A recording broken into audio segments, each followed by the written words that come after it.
Okay. Why cooking is important and it should be taught in school. All right, I'm just going to bring it on because I think people want to hear that pretty soon. So Hi, guys. what- I'm Aaron Michael Sanchez. We're getting ready to go live here. Hopefully, you'll be able to hear Jesse. Jesse's over there talking about cooking and why it's important when you're at the age of what? I believe he was 13. And so, yeah, my brother's first attempt at cooking was, what was he cooking? The box Kraft macaroni and cheese. And I love those. Well, I used to love them. They're not as good anymore. so as he was holding the box, he's cooking it. His finger is covering a step. So as he finishes it, he's like, "Why does it look like soup?" I was like, "I think you missed a step." So he missed a step where you're supposed to drain the water. Oh, no. Because the way he was holding the box, his finger was covering it. Oh, no.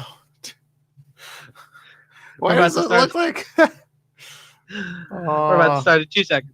Okay.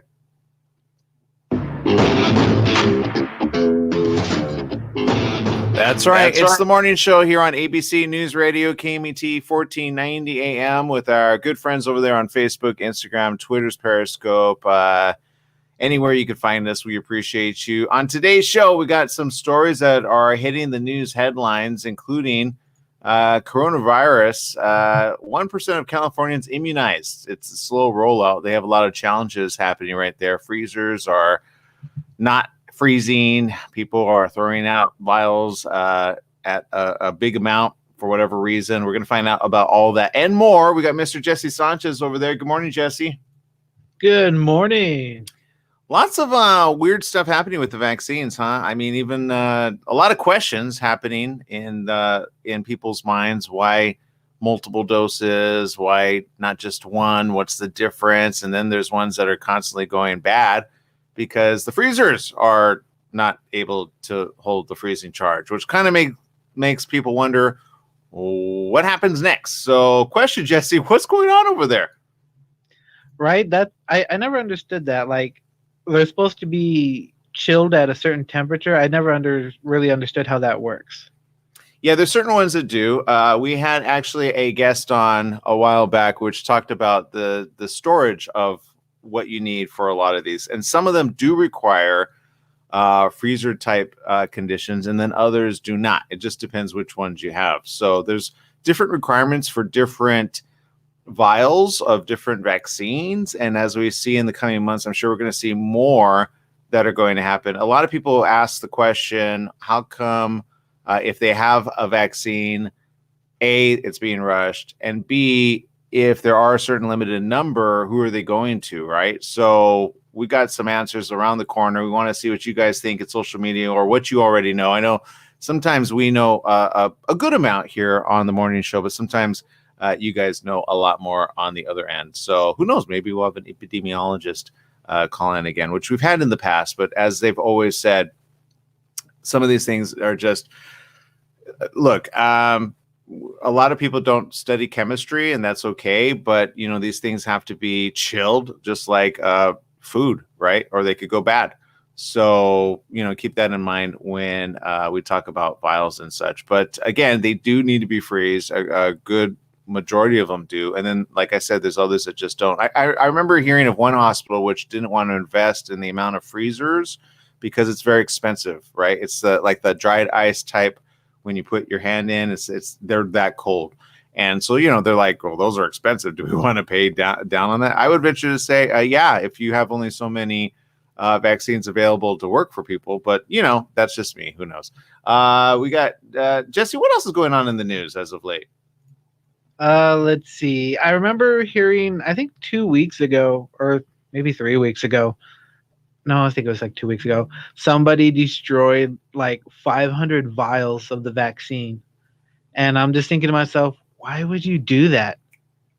But I believe he actually said why. I think you mentioned it to me earlier today. Yeah, well, it's interesting. Yeah, I just saw this. I had no idea this was a situation, but this just came up here, and what you're talking about is, hold on, let me find it. Pharmacist allegedly had false belief vaccine would change DNA. This is the latest news. You're talking about a Wisconsin hospital employee which was accused of tampering with hundreds of COVID-19 vaccine doses. He told investigators that he believed the vaccine could harm people and change their DNA. Experts have said there is no evidence that the vaccine can change DNA. The employee, identified in the statement as pharmacist Stephen Brandenburg, is accused of intentionally removing 57 vials of the Moderna vaccine from a pharmacy refrigerator at the Aurora Medical Center and leaving them out overnight. The company said it fired the employee after he admitted to intentionally removing the vials.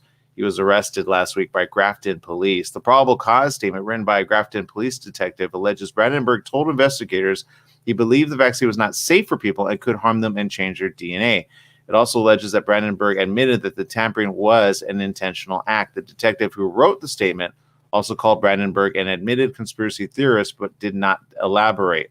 Aurora Medical Center originally said it had been forced to throw out more than 500 doses of the vaccine because of the incident, estimating the cost to be between $8,000 and $11,000. Like I said, there's money in these vials. So when you start thinking, no, it's free, nothing's ever free, except for kindness, right? There's some people that do kind acts for free, right, Jesse? I know you do.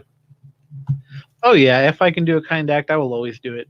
Yeah, and sometimes you're like, pay me later, or don't pay me at all, right? And sometimes it's the thing that we do. But that doesn't work in the pharmacy world. They're like, excuse me, I need to make money. But Ozahokie County District Attorney Adam Jarrell said during a virtual hearing on Monday that the vials had been retained and would be tested by Moderna, according to the Associated Press. Jarrell added that he planned to wait to see if the doses had actually been rendered ineffective before filing charges. Grafton police said some people had received vaccine doses that had been removed from refrigeration, but the department said it did not believe any of those people were at medical risk. A judge set Brandenburg's bond at $10,000, ordered him to have no contact with Aurora employees and submit his firearms to the sheriff's office. His next hearing will take place on January 19th. Okay. And I can see what happened there, because conspiracy theorists or not, does it have the ability to change DNA? I'm not even going to venture to go out on that, because I don't know the full answer on that. I could guesstimate on that. But I mean, I think the question is, what can change DNA, right? Yeah, I'm trying to think, like, what would be the worst possible outcome for, like, what would it change? Like, how would it change your DNA, like, for the worse, other than sterilization, maybe? Well, according to this, I just Googled just DNA changing. Your DNA changes throughout time. Does that make sense? Okay, as you get older, I guess it alters. Yeah, that's exactly what it says. Our DNA changes as we age. Some of these changes are epigenetic. They modify DNA without altering the genetic sequence itself. Epigenetic changes affect how genes are turned on and off or expressed, and thus help regulate how cells in different parts of the body use the same genetic code. Previous studies have shown that levels of one type of epigenetic modification called DNA methylation roughly reflected a person's age. Recent work suggests that epigenetic age might also be associated with health outcomes independent of chronological age. Researchers analyzed DNA and blood samples from more than 13,000 people, including non-Hispanic whites, Hispanics, and African Americans. Many of the samples came from large NIH-funded studies, including the Framingham Heart Study and the Women's Health Initiative. Researchers were funded in part by NIH's National Institute on Aging. The team included scientists from NIA and NIH's National Heart, Lung, and Blood Institute. The study appeared, and this is way back in 2016. This is old news. But the researchers tested different models of age, different cell types, similar ones like various blood cell types have different patterns. As people get older, the mix of immune cells in their blood shifts. When these age-related changes to blood cell composition are factored in, the researchers' age model predicted mortality from all causes better than previous measures of age. The relationship between age and mortality was significant with both sexes and across all the ethnic groups in the study. And it goes on. This is by NIH.gov, which is the National Institutes of Health. Then I just Googled this really quick, fast bit of information. So there's your understanding. DNA can change just even with age. So stress, can that change your DNA? What else can change your DNA? We've had DNA experts on the show talking about DNA, what they've been able to accomplish, right? Like Ancestry.com and other ones. We've had them on the show, and they've talked about a lot of how you can check your DNA. You can see more than just where you originated from or what ethnic groups are in your bloodstream. You can determine a lot of different health factors, health risk, and other things. So I'm not going to disagree that maybe a vaccine might alter it, but there you go. I don't know. I guess I don't know at what point would be like, okay, you're held liable legally. And then at what point you're like, I guess you just can't take that into your own hands, right? Right? Because I can make a conspiracy theory about anything. I can walk outside and say that power pole is emitting rays that are making me weaker or something. I don't know.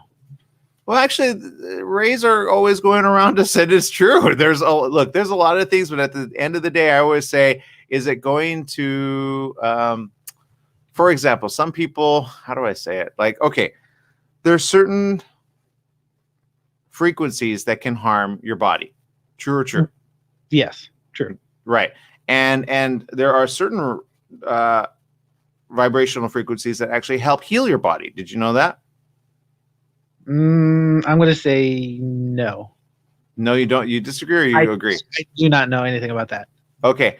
There's certain oscillating vibrational frequencies of certain, for example, you think of X-ray, you think of a CAT scan, you think of an MRI, right? Those are, over time, have been developed to be able to at least look at certain things in your body, right? But radiology and I could get very technical. I'm trying not to.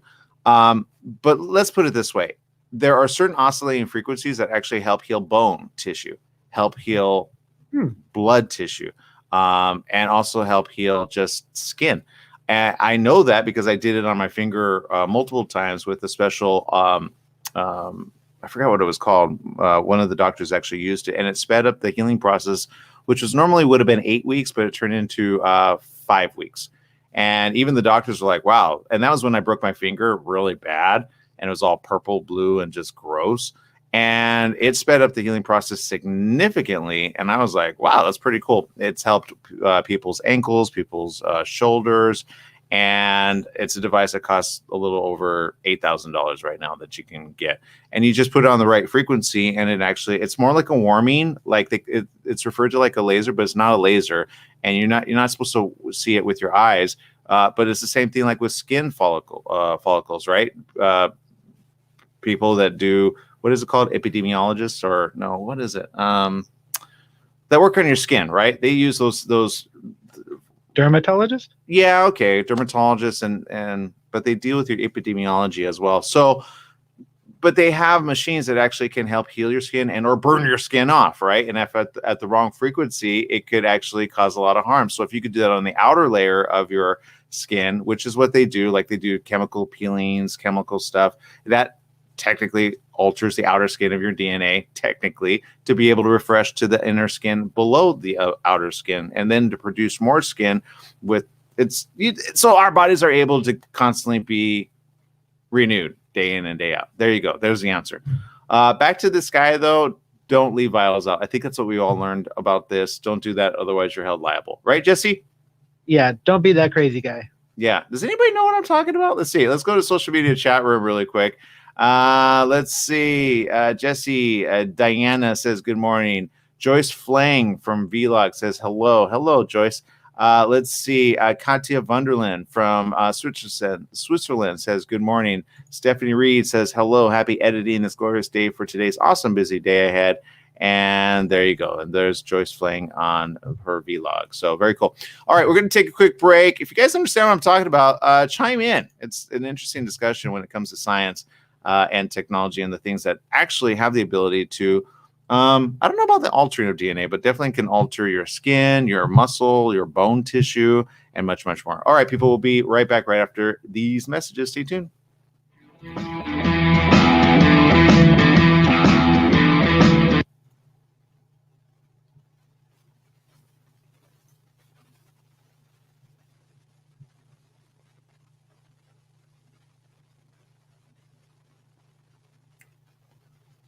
All right, let's bring this back. It's hard when I'm in the moment. Let me see. Childhood experiences can permanently change your DNA. Did you know that? So childhood trauma. So like if I saw a Batman and Robin with bat nips, that can change my DNA. I was so traumatized by that movie. That's one way of doing it. That's one way. DNA isn't always set in stone. A team of researchers from Northwestern University, led by anthropology professor Tom McDade, showed that DNA can also be modified by your environment during childhood. Certain modifications can affect how or when you develop certain illnesses during adulthood. They followed 500 children in the Philippines, found that certain childhood situations can create modifications in genes associated with inflammation, which affects how prone we are to suffer from certain illnesses.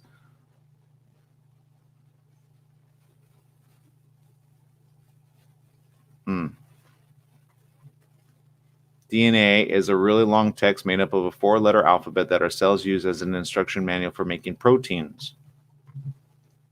Do you know what DNA stands for? Dino DNA. No, go ahead. What does it stand for? What? I feel like watching Jurassic Park now. I know. And now it's Dino DNA by Jesse Sanchez. Yes, I don't know. I always like the word deoxyribonucleic acid. I don't know. It just sounds so cool. Dang, man. You're like... You didn't know that? No, I didn't. Oh. I mean, the way you said it was very much like you were a... Deoxyribonucleic acid. It's such a cool word. It is, actually. I don't know what it means, but... When you think of acid, you're like, dude, I got acid in my body. Yeah, rocket! I'm like, I can shoot acid from my eyes. Oh, that's... You know, there was a dinosaur that could do that, actually. Oh, that would not surprise me. I only know that one that spits the oil stuff. No, it's called Alien from the movie Predator. Okay. But you're welcome. That's a kind of dinosaur, don't you think? And alien is the, you know, they're highly evolved species. Heads like they got Tyrannosaurus Rex type bodies / nobody thinks of them as a prehistoric dinosaur. Right. We don't know when they existed. In the year 2085, they all come alive. Boom. Oh, God. They come alive in 2021. Because somebody redoes the DNA. All right.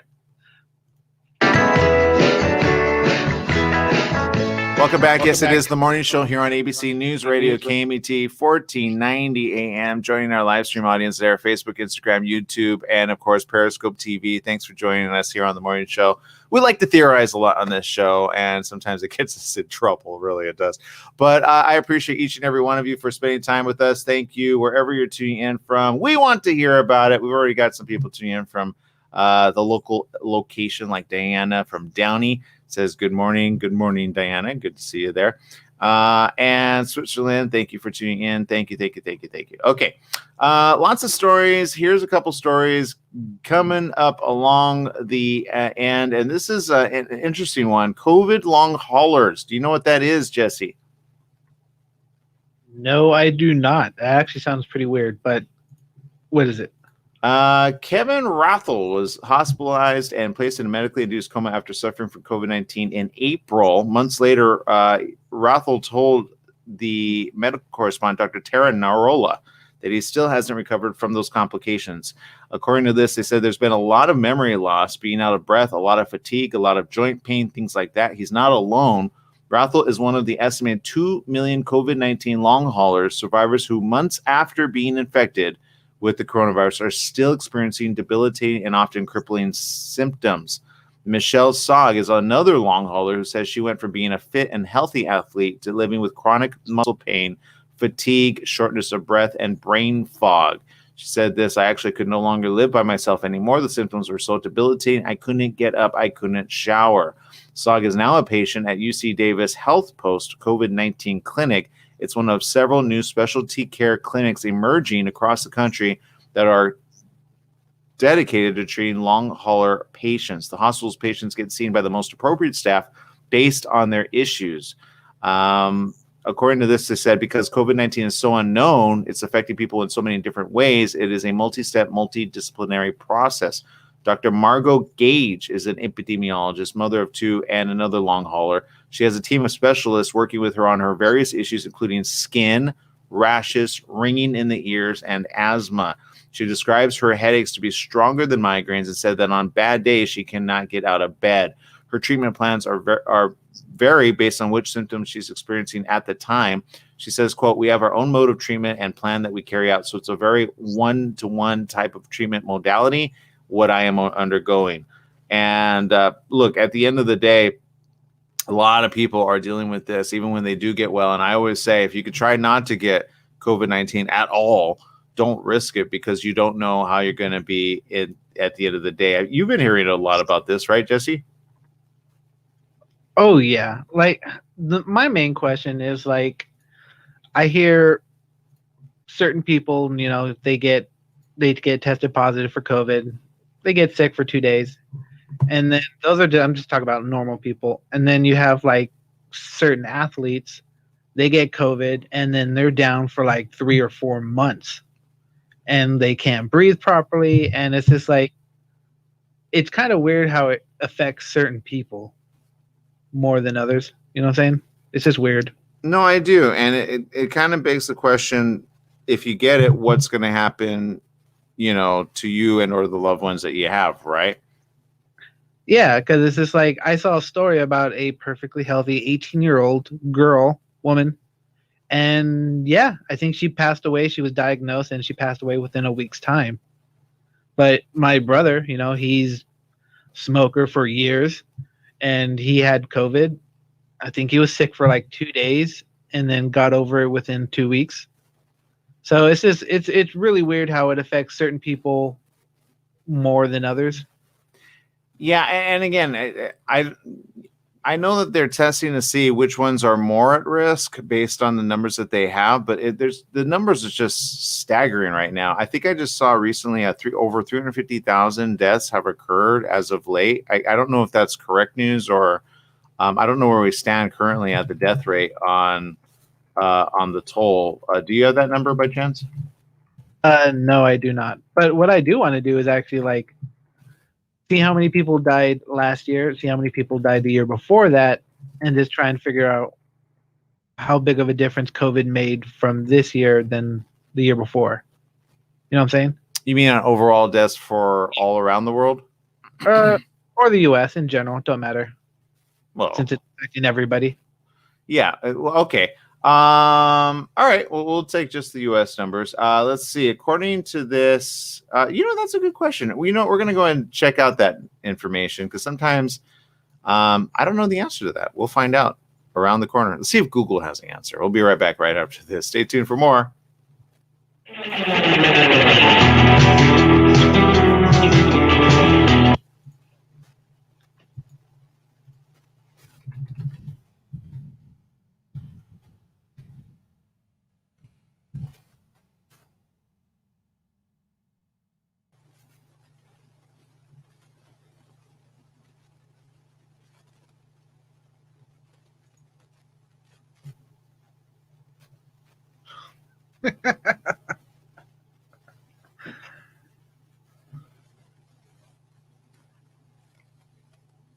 Why are you laughing, Jesse? It sounded creepy. No, yeah, it did.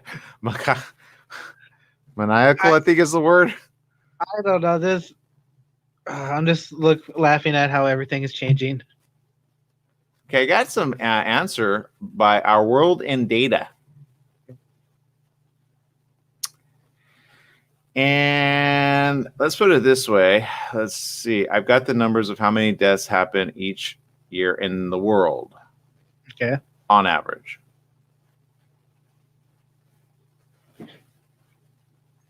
And the projection doesn't look good, by the way.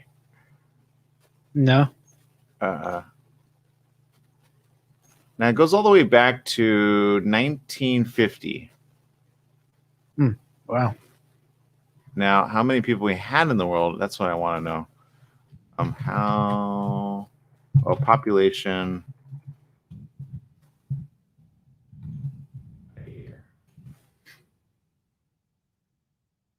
World population by year. Okay, here we go. Oh, this is interesting. See, there's always something for everybody. All right. So, and this data goes back to 1951. Actually, it goes further. Estimate. I think when they started taking tallies, and obviously it's average, right? Mm-hmm. But in 1950, according to our own lives, 1951, there were 2,584,000,000 approximately. Okay. Mm-hmm. Now, these are some interesting stats. And what are we at now? 6 billion? No, beyond that. Oh God. We're closer to 8 billion.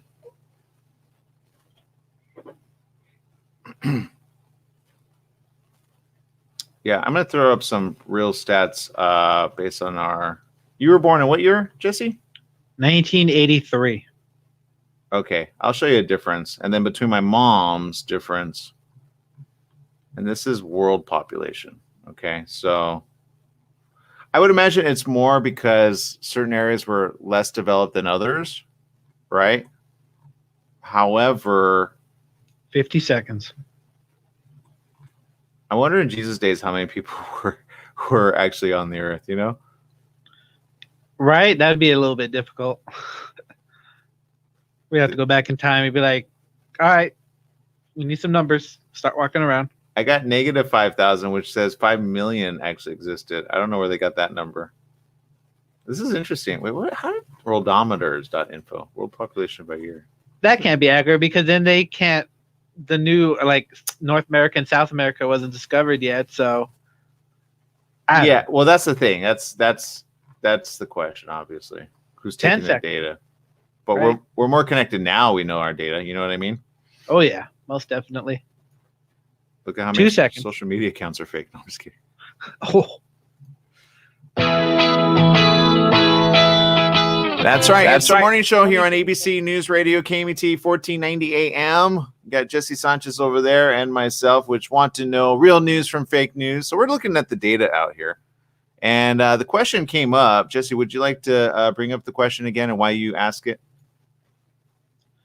Oh, yeah. I wanted to know how many people passed away this past year, since the COVID was hitting everyone so hard. And I was just curious on like overall deaths in the world year by year. And I just wanted to see, like, you look at an outbreak, I want to see how much it makes the number rise and stuff like that. Yeah, like the deadly plague of, what was the deadly plague that everybody talks about at the medieval times? Ooh, let me think. 1485? I don't know. Let's see here. That might be. I don't know. Outbreak 10 of the worst pandemics in history. Let's see. COVID-19. Oh, here's a question. HIV/AIDS was a version of a pandemic from 2005 to 2012. The flu pandemic of 1968, influenza was a pretty big one as well. Asian flu was in 1956 to 1958. That was a pandemic outbreak of influenza A that originated in China in 1956, lasted until 1958. But I think it let's see. It actually did hit the U.S., but not as bad. There were approximately 2 million deaths, 69,800 of those in the U.S. alone. Oh, got it. Okay. So if you're from China, Singapore, Hong Kong, you knew exactly what that was like in 1956, 1958. Flu pandemic of 1918 is the one we often go back to. The cholera pandemic of 1910, 1911. Cholera? I always get that one wrong. But that was pretty bad. The flu pandemic of 1889, 1890. Third cholera pandemic. Oh, yeah, because cholera has come back and forth. Right. Here it is, the Black Death. Sorry, the third cholera pandemic happened in 1852 to 1860. The Black Death happened in 1346 to 1353. Yikes. That was the bubonic plague, right? Yeah. Okay. I was off by 100 years. Yeah, that was an estimated death toll between 75 and 200 million people, by the way. Thought to have originated in Asia, the plague most likely jumped continents via the fleas living on the rats that frequently lived aboard merchant ships. I think it was more than fleas. I think it was, what do you call them? The little rats? Mice? No, the little guys, the ones that like to spread. They're like the little shots. Republicans? Mosquitoes. There you go. Mosquitoes. I think mosquitoes have a big I'm going to suck the blood on that one and spread it on that one. But anyway, ports being, I mean, that's how you get dino DNA, right? Dino DNA. Stuck in a, remember that? Nobody remembers that. Ports being major urban centers at the time were the perfect breeding ground for the rats and fleas, and thus insidious bacterium flourished, devastating 3 continents in its wake. Then there was the plague of Justinian. That was also a bubonic plague. That was in 541 to 542. Thought to have killed perhaps half the population of Europe. The plague of Justinian was an outbreak of the bubonic plague that afflicted the Byzantine Empire and Mediterranean port cities, killing up to 25 million people in its year-long reign of terror. These are years you would never want to go back to. You know what I mean, Jesse? Yeah, so if you're going back in time and traveling, try and skip those years. Actually, that's a good idea, right? All the years that were affected by plagues and just not go there. Yeah, or have the wherewithal to take back vials that actually will cure people, right? Right. This is a good show called Outlander, which if you haven't seen it, kind of discusses that she's kind of a time traveler. It's a good show. But there you go. And then there's this one, Antonin Plague in 165 AD that killed approximately 5 million, known as the Plague of Galen. The Antoine Plague was an ancient pandemic that affected Asia Minor, Egypt, Greece, and Italy, and is thought to have been either smallpox or measles, though the true cause is still unknown. The unknown disease was brought back to Rome by soldiers returning from Mesopotamia around 165 AD. Unknowingly, they had spread a disease which would end up killing over 5 million people and decimating the Roman army. Kind of sounds like today, huh? Like it's always the soldiers that bring it back. It's the it's like because they're traveling to new locations and stuff. Yeah, so we pulled some numbers because Jesse and I've had this in the back of my mind for a long time. At what point did the population really get to be where it is today? And for those that don't know, any guesses on how many people we have currently today around the world? The average number that I know people have said for a long time, Jesse, you know it, right? So do you want to say it, or what did you think it was? I think I said 2 billion, so I was. No, you said 6 billion. You said 6 billion. Okay, I was close then. Yeah, you were closer than that. 6 billion. Let me give you an idea. 6 billion, when it just turned into 6 billion, was in 1999. Okay, and oddly enough, let's see here. And then they talk about density, urban pop. I don't know what urban pop is. But 1999, it crossed the threshold for the world population. Okay, we're talking about the world, obviously. And the U.S. is not, we don't have that many in the U.S. I'll pull up those numbers in a bit.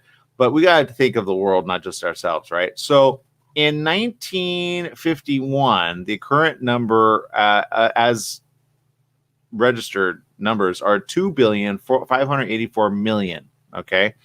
So from 1951 till now, in 2020, currently, the number looks at this. This is by worldometers.info. You could look up this information. I'm sure it's not the only one that has that info. 7,794,798. I'm sorry, 7,794,798,739. With, I'm sure, one or two being not accounted for, right? But either way, I mean, you round it up to the most, you got about 8 billion people. Now, the question of the day that you asked, Jesse, is how many have died since, as of most recent, maybe not just coronavirus, but other things, right? Mm-hmm. Well, with the population growth of that amount, here's some numbers that you might think are kind of interesting, or you could do the math yourself. This is according to ourworldindata.org, okay? And this is number of deaths per year after 2019. The median variant of the UN population projections are right here. In 1950, we had approximately 51 million deaths, okay? Okay. Then we had less deaths in 1955 at the time. And for some reason, it creeped up just a little in 1961 with 51 million deaths. But it creeped down at 50 million deaths approximately in 1955. That was at the lowest rate ever. I'm not sure what happened during that time or if medicine became better. But there you go. Then in 1961, it hit 51 million. And then it started to slow down from there. 1964, all the way down. The lowest we've had it at is in 1977. What did we have? Less war.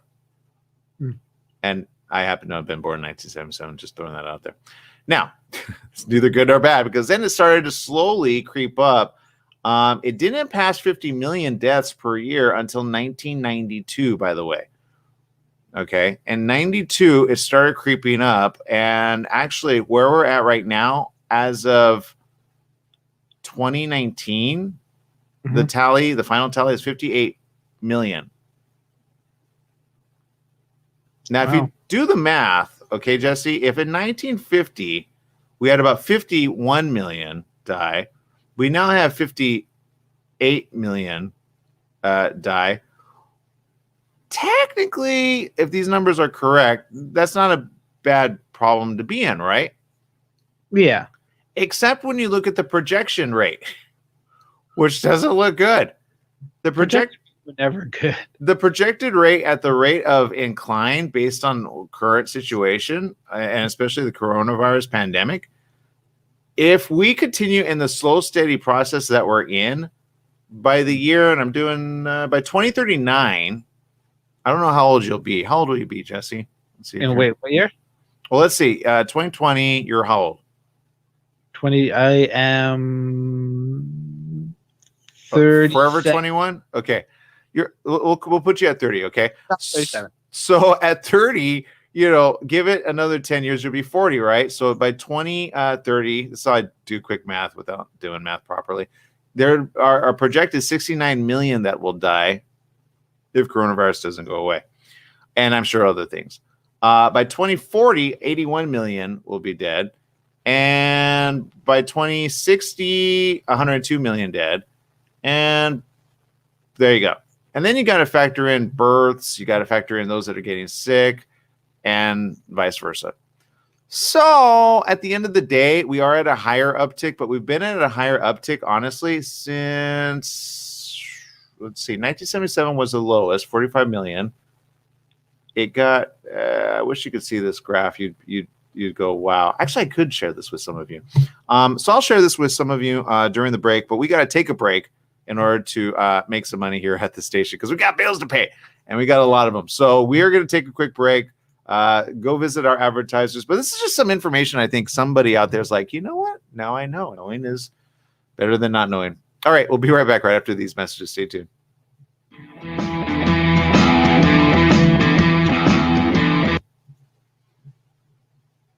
All right, Jesse, I'm going to show you and those tuning in some of the numbers I'm looking at. So, I'm not making this stuff up. Because I never make stuff up like that, right? Mm-hmm.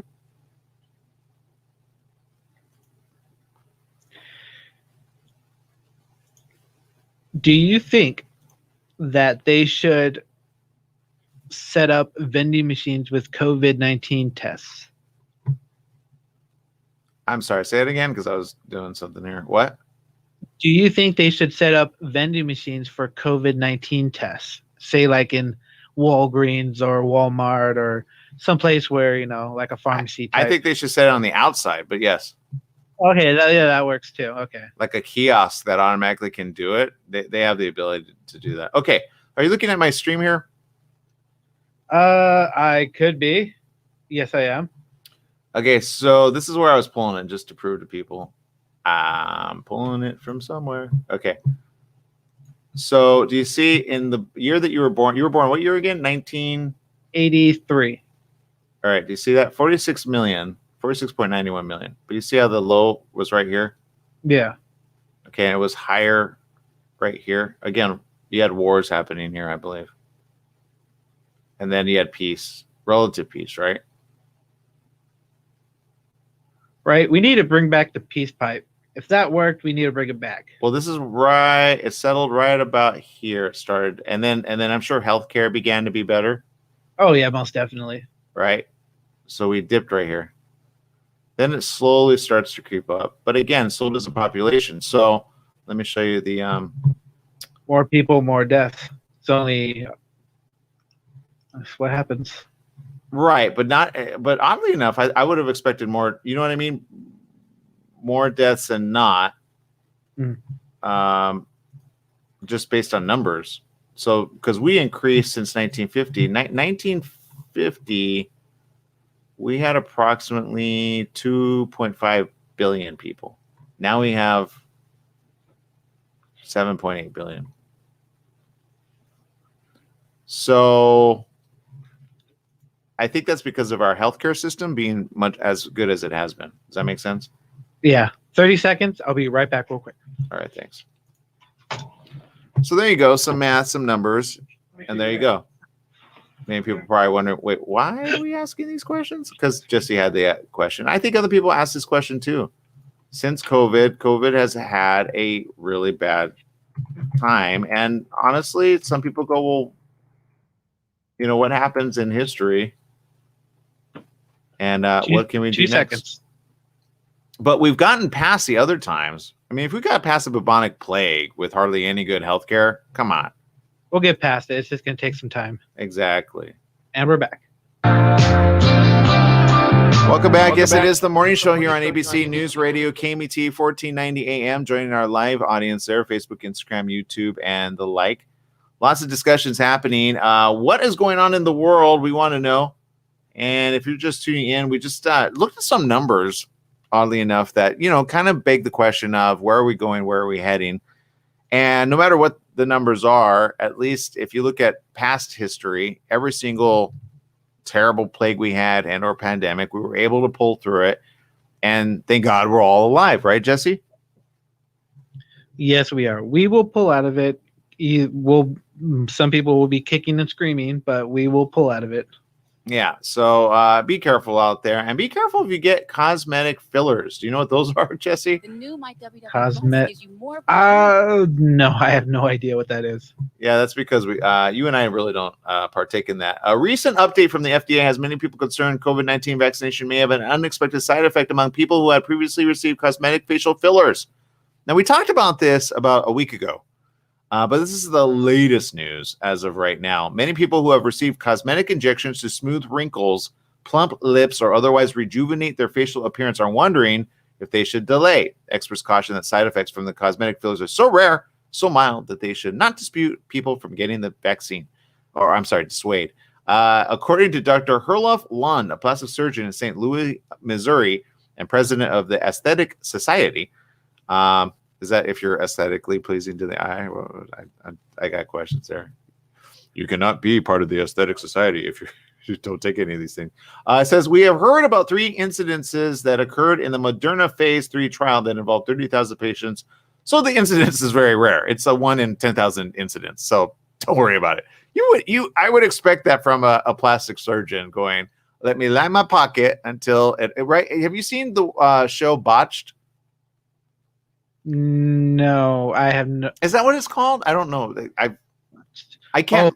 Botched surgeries. Yeah, I can't watch that stuff. I just can't. I can only imagine. Yeah, no, that's horrifying. I don't even want to imagine botched surgeries. Yeah, I don't. Yeah, but look, you've got chemicals injected into your face. That's one thing. I get it. Over injection can happen. I've seen how it helps people even with headaches. We talked about migraines and how certain face fillers as well, I guess what they're being called, can help, but too much of a good thing. And now with chemicals, you got to wonder why the Moderna vaccine actually ends up causing problems with people with this. But you know what? 1 in 10,000 chance. At least you know your risk, right? Right? Because I think people that do face fillers and all that know the risks. I mean, I personally would not want a needle in my face. That's just me. I don't think I haven't thought about it. I would do a topical treatment versus a needle treatment. That's just me. But some of the ladies out there that do that to plump up the lips and plump up the face, I say natural beauty is so much better than like plumped up face beauty. Just saying. But that's just me. I don't know. What about you, Jesse? No judgment. No judgment. It's just sometimes it can go a little bit overboard. You know what I'm talking about. But you know what? At the end of the day, you have to just be happy with yourself. Yeah, exactly. And there you go. I agree with that 100%. And but I think some of the ladies just put on a little too much. You know what I mean? Just saying. Just Right? It doesn't have that magazines have make people look like a certain way. yeah. It's just same with guys also. It's like we have to be ripped or something like that. It's like Yeah, and we like to eat, so so do you ladies. I've heard of ladies being with very ripped guys. No truth to the rumor. They feel more self-conscious because they're with the guy that's like, you know what I mean? So even if you're healthy and you're super ripped, don't make your significant person there feel bad about themselves, okay? There's too much of, just trust me. I've heard this and they don't like talking about it, but it just doesn't work. So be healthy, be good, and there you go. But it's a big business. It's a huge business. Okay, LA hospitals cannot keep up with COVID-19 surge of illness, by the way. Just for you guys wondering out there, the situation is looking really bad in the hospitals. So much so, I've seen a couple of them where they say they're trying to figure out who to treat, who not to treat. But there's certain hospitals in certain areas, if you go a little further out, go to maybe one of those and get better treatment. So go to a less populated area. Gotcha. Kind of that treats it. I'm just saying it's just a tip there, because I have a couple of friends who actually are in hospitals, which when you look outside, it's like it's not as busy, but they're able to manage it. Does that make sense? Yeah. Because they're a little further out, and there you go. But I will say this: if it gets worse, they do shuttle them from one of those areas. Like in Anaheim, I just met a nurse over in Anaheim, and he says, "Oh yeah, we're dealing with it a lot. Sometimes we get them from other areas when it gets even to another stage of it. So it just depends. But I'm just saying, if I wouldn't go into like LA County if I had. I'd be like, let me take a drive to an area where they could treat me nicer, better. Even in my own area, there's a hospital. There's a couple hospitals that are really bad, and they're known for being bad. Garfield Hospital, don't get stuck there ever. If I live in the area, okay, it sounds like a good cat character. It's not.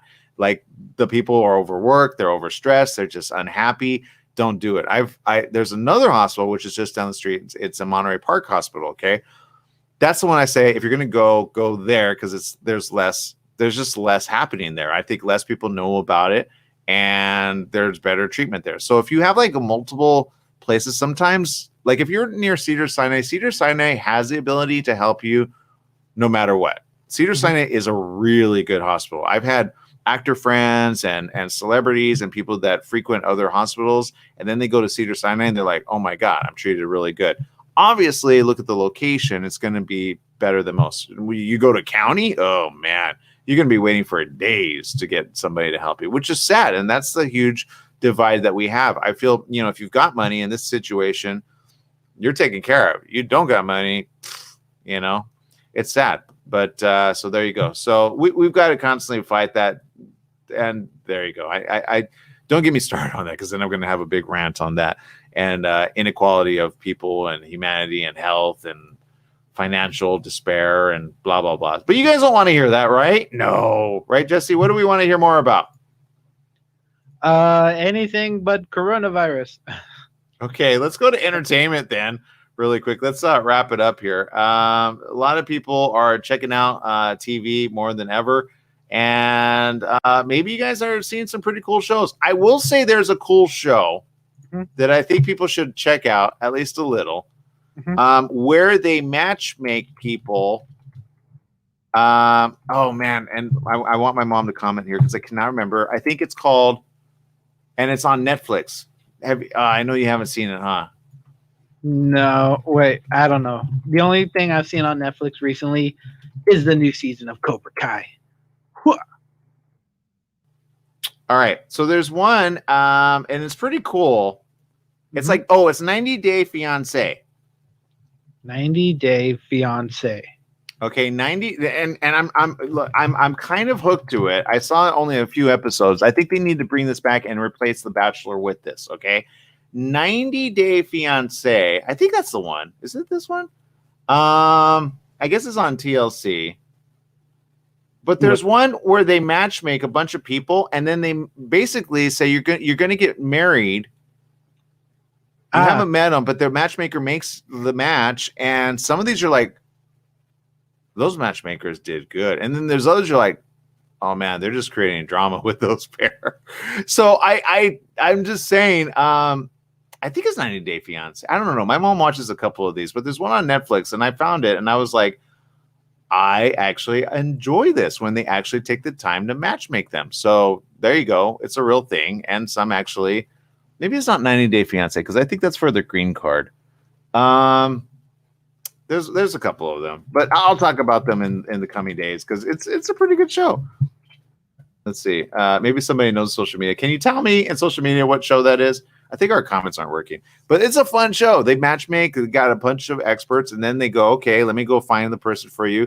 The men are in it to win it, and they're from Cleveland, by the way. Let me type in Cleveland.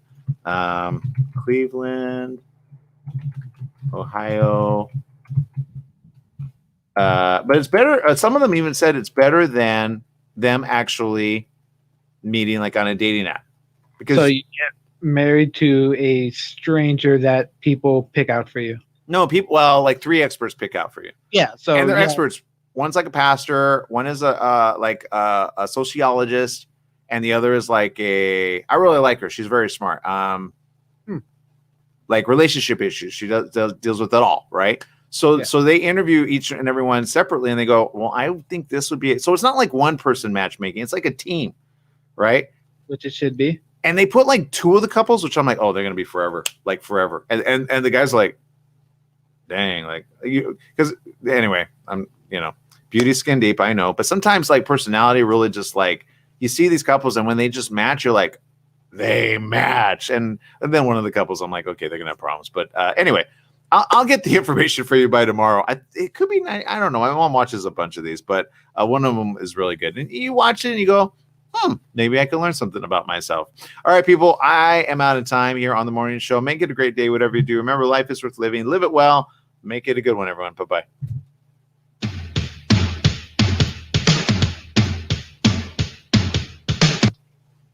All right, and for the rest of you here, comments are kind of not working here. I think Facebook is having a problem, but there you go. So I'm just going to say this. Enjoy life. Enjoy what it's got to give you. And remember, life is worth living, so live it well. Bye-bye, everyone.